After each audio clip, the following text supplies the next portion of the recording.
Hello and welcome back. So in this tutorial we'll be looking at another question based on circle. Here is our given figure. You can see it on the screen, and we are given that AE is the bisector of angle BAC. So here is our angle BAC, and this chord AE bisects angle BAC, so we can say that this angle BAE is equal to angle EAC. Since bisector is a line that bisects a angle into two equal halves, so the two equal halves of angle BAC are angle BAE and EAC.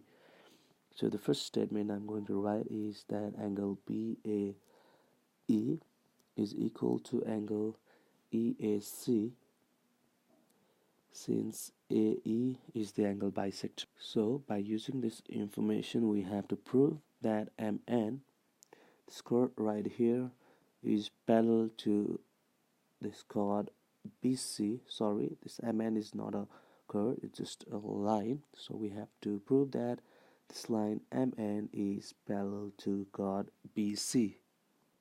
Now the second statement I'm going to write here is that arc PE is equal to arc CE.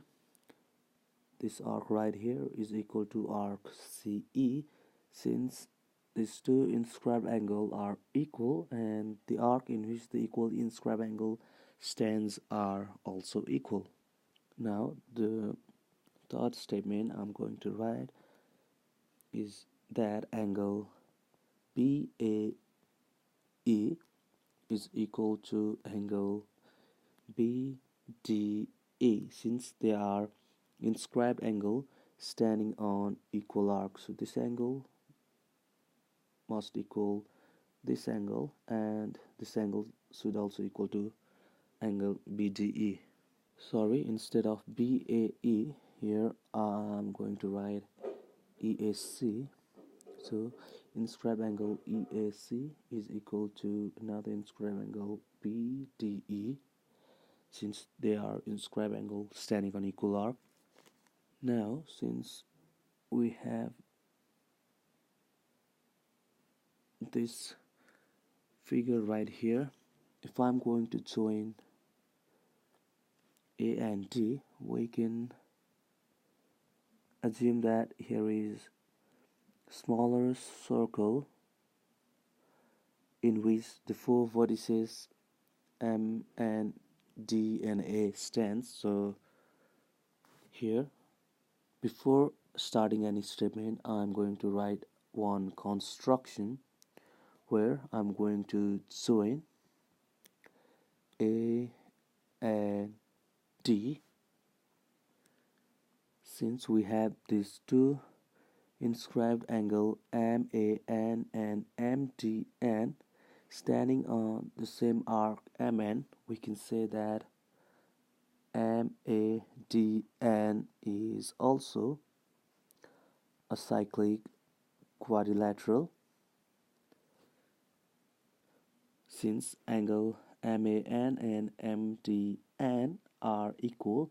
For these two angles to be equal, we can assume that there is an arc such that these two angles MAN and MDN stands, and they must be inscribed angle if they are standing on the arc and its point touches on the circumference. So we can assume that MADN is a cyclic quadrilateral.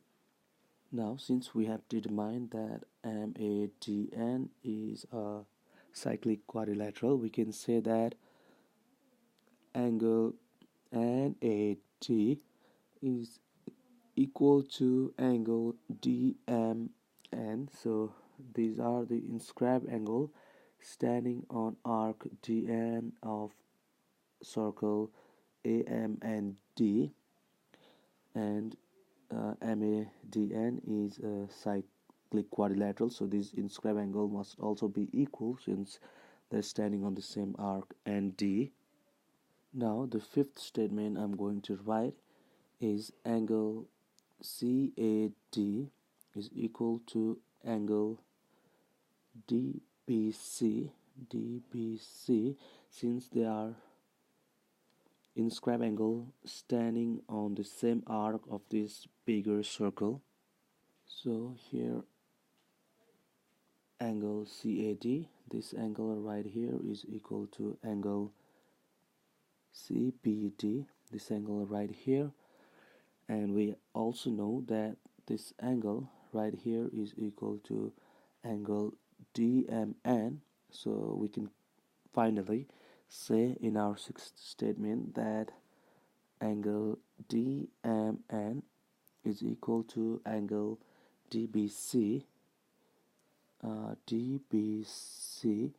and this is from statement 4 and 5. We can say that angle DMN is equal to angle DBC. So from from statement 6, we can say that line MN is parallel to line BC since DMN and DBC are corresponding angle.